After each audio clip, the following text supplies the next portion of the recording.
WDAM, Laurel, Hattiesburg. You're watching News 7 6 o'clock edition. You've got 7 on your side.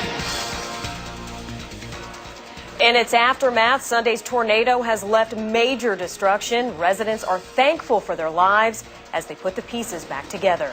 And as emergency management crews clean up in Hattiesburg, they're also assessing the damage from above. Good evening, everyone. Thanks so much for joining us on this special edition of News 7 at 6 tonight. Good evening. More than 80 people were injured, 2 critically, and hundreds of homes and apartments damaged from a powerful tornado that ripped through 4 counties in South Mississippi. Now, despite the widespread devastation, no one was killed as this tornado hit our area an hour before dark on Sunday afternoon. That is our top story tonight at 6 o'clock in this special hour-long coverage of the Sunday tornado and its Monday aftermath. That huge tornado formed in southern Walthall County, and before it was over, it wreaked havoc on nearly a half a dozen counties and cities in South Mississippi. The National Weather Service said the tornado followed a 75-mile-long trek through Marion, Lamar, Forest, Wayne counties before entering Alabama, leaving in its wake more than 200 homes and at least 100 apartments damaged or destroyed. The National Weather Service said the tornado that hit Hattiesburg was at least an EF3 with winds of 140 miles per hour. And just moments ago, the National Weather Service updated the West Hattiesburg strike as an EF4 with 170 mile per hour winds. 6 buildings along the southern border of Southern Miss sustained damage, including the Ogletree House at the corner of Hardy and Highway 49. And that is where we find Dean Wade tonight with the mayors of Hattiesburg and Petal. Dean? Well, Randy, we are here at the University of Southern Mississippi and right in front of the Ogletree House, also known as the Alumni House, and you can see the damage there behind us. Everybody's probably by now seen those pictures. We have with us Hattiesburg Mayor Johnny Dupree.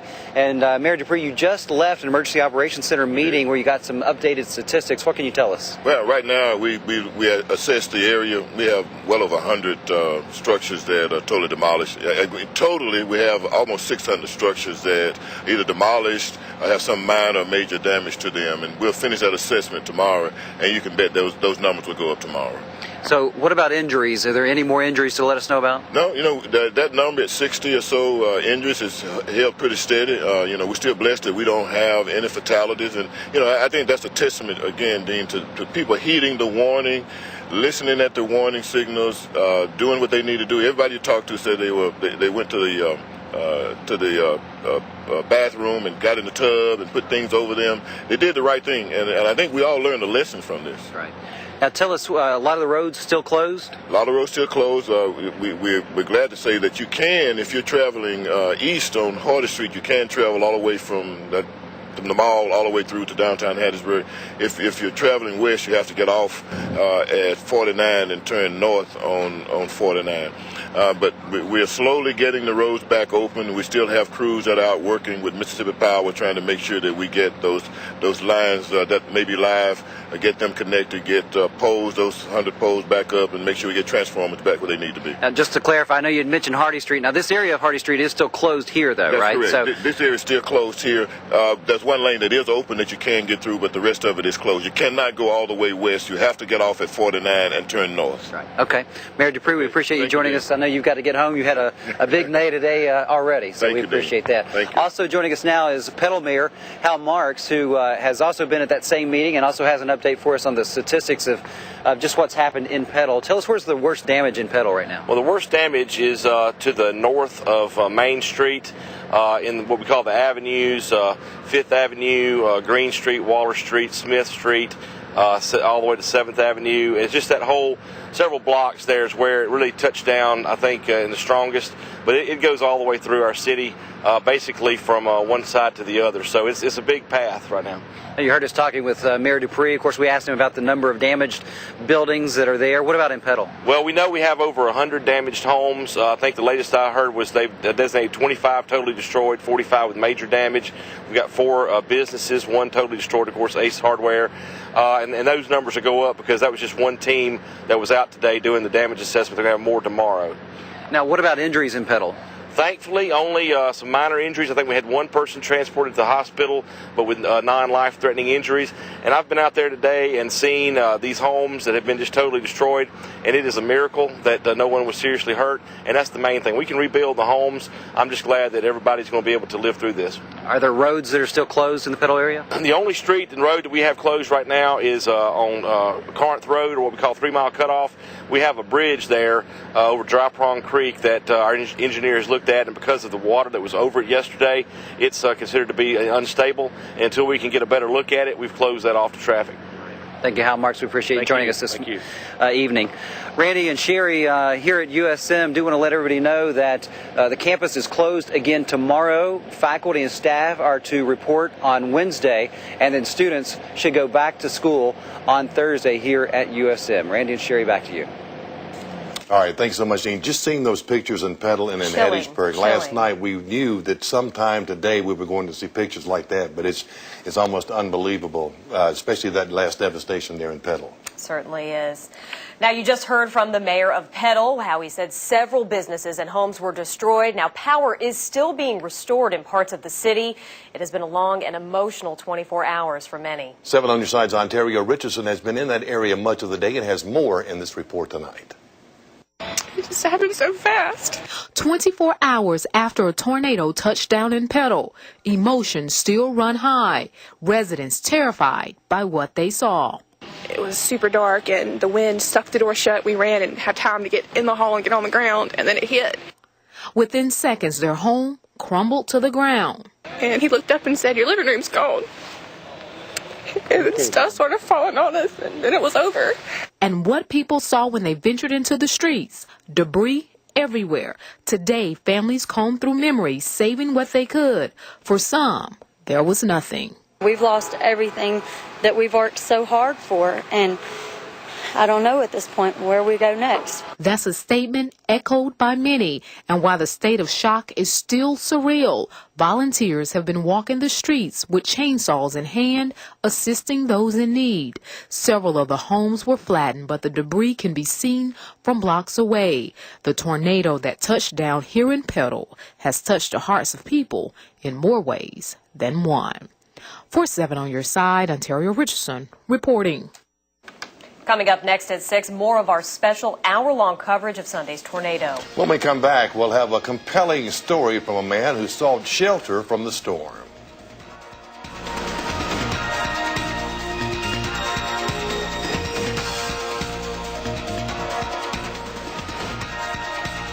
You're watching News 7 6 o'clock edition with Randy Swan, Sherry Falk, Nick Portico, and Nathan Epstein.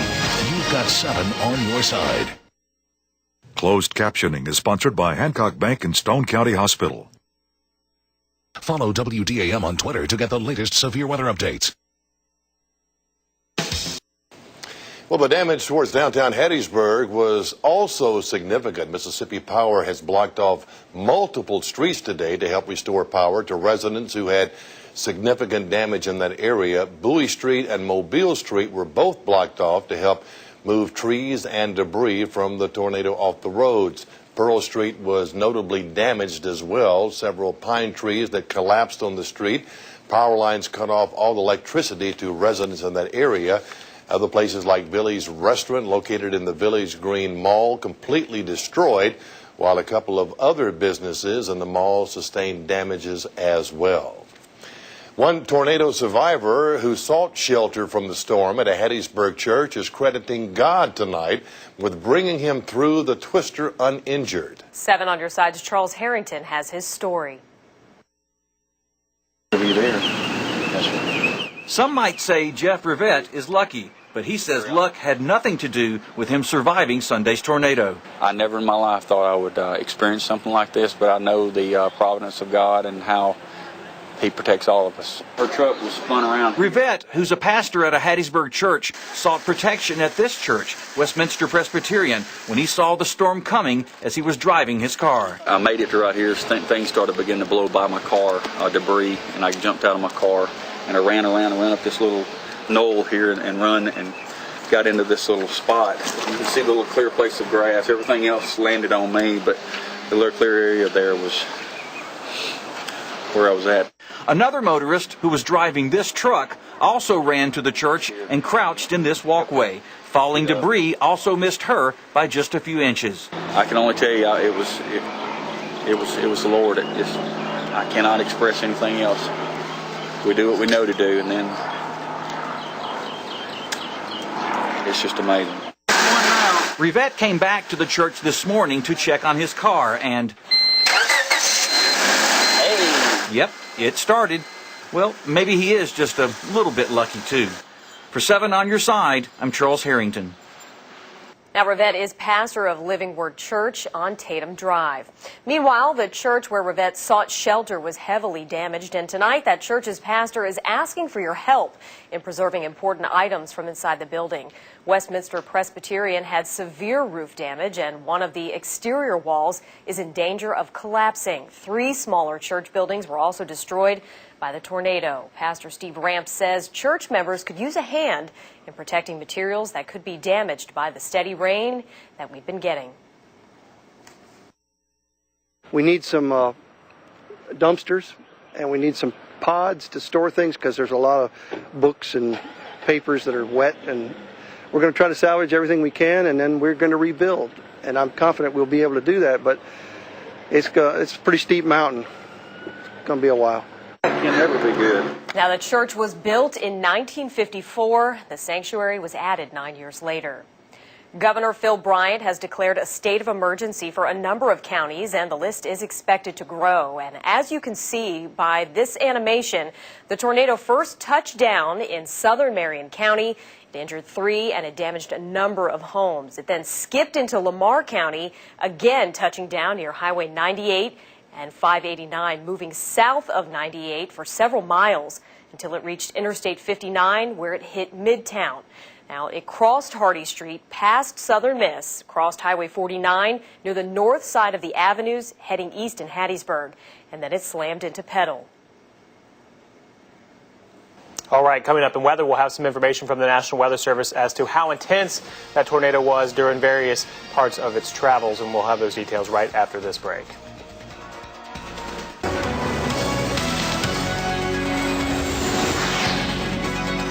Welcome back. Nick Ortego here. We start off tonight with some surveys, some reports from the National Weather Service as they continue to send out teams and try to piece together how this tornado played out yesterday. And it's looking like this tornado actually touched down in a few spots and then lifted off the ground in a few spots, if not forming a different tornado from the same cell as it tracked along South Mississippi. Now, originally we started tracking this tornado yesterday in the south side of Walthall County, at least what could have been one according to radar. We have no confirmation, though, of a touchdown in Walthall County at this point in time. We do have a confirmation of a tornado touching down in southern Marion County and then tracking into at least eastern Lamar County. And at that time, the National Weather Service says it was an EF2 tornado. But then there seems to be a gap here, so it looks like the tornado may have lifted for a little while, and then it moved closer towards Highway 589 in Lamar County and then worked its way towards Oak Grove. That's when it actually got up to that EF4 strength, possibly 170 mile per hour winds. It dropped back down to about EF3 strength as it was moving over Hattiesburg and towards Petal. And then as it worked its way just up into this northwestern corner of Perry County, it weakened to an EF1 and then supposedly died out. And they think that might be the end of the track. And then another tornado from the same storm may have sparked up over in Wayne County, and that was an EF0 as it moved between, I think, Clara and Denham over in Wayne County. So that's basically the track. I'll show you this track that Sherry was just talking about before the commercial break. We'll take a look at this and we'll put it in motion. But this is that one where you see it track, and this isn't going to be exact. This is preliminary, but to the best we can tell by where damage is, that it moved towards Oak Grove and then, of course, hitting around that Highway 11 area and causing all the damage at the high school. And it's that neighborhood just to the southwest of Oak Grove High School where the winds were believed to be the strongest, at least thus far it looks that way, with 170 mile per hour winds, and then worked its way towards I-59 ever so slowly, but then crossed over I-59 and then made that jump across Hardy Street over on the east side of I-59, approximately around where Corner Market is over in that direction over in Hattiesburg, around 40th Avenue, 38th Avenue, and made that that jump around the Junior Food Mart and then worked its way over towards Pearl Street, where Villies is, and you have the North Avenues, and then somehow worked its way over towards Petal and moved right down Main Street of Petal. We don't have a whole lot of evidence of what happened beyond Petal at this point, but over the next few days, as that survey becomes more clear, we'll get more information on that. Here's what's going on right now. Give us a break. We cannot get the rain out of here. We have a frontal boundary that moved through yesterday, as we know, and when that front was pushing swiftly towards South Mississippi, it was sparking up all those really strong storms, and we had the tornadoes. But now you've got disturbances just riding along that front, and we'll continue to see some rain just right along that front over the next few days, and this is the result with the Southern Pine Electric Power Radar. The good news is, while we have had a couple severe thunderstorms today, no tornadoes, and I think things should stay below that limit of seeing any tornadoes, so hopefully we won't have to worry about that. This rain will continue through at least Tuesday, but hopefully we'll just be dealing with light to moderate rainfall, at times some heavy rainfall. I guess it's fair to say off and on rain. You have a couple spots with some lightning right now over in South Forest County near Highway 49. We'll move up to the north, a few little spots of moderate to heavy rainfall, but that's about it here in the Pine Belt. Alpha Insurance sky cameras picked up over 1.5 inches at Petro Nissan in West Hattiesburg today. Today we got up to about 64 degrees, had a low of 54, and the Hattiesburg Airport picked up over 1.5 inches as well.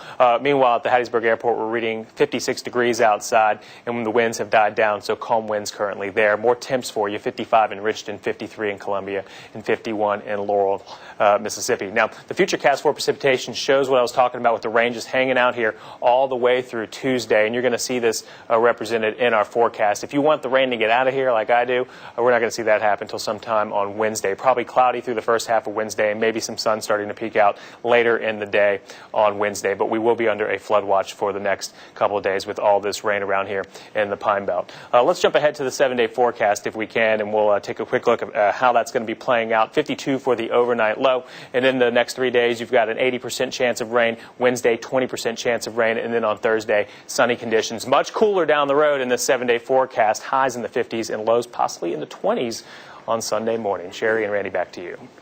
All right, thanks so much, Nick. Coming up next in our weather coverage tonight, Lamar County continues its cleanup efforts. We'll show you where the storm was hit the strongest right after the break.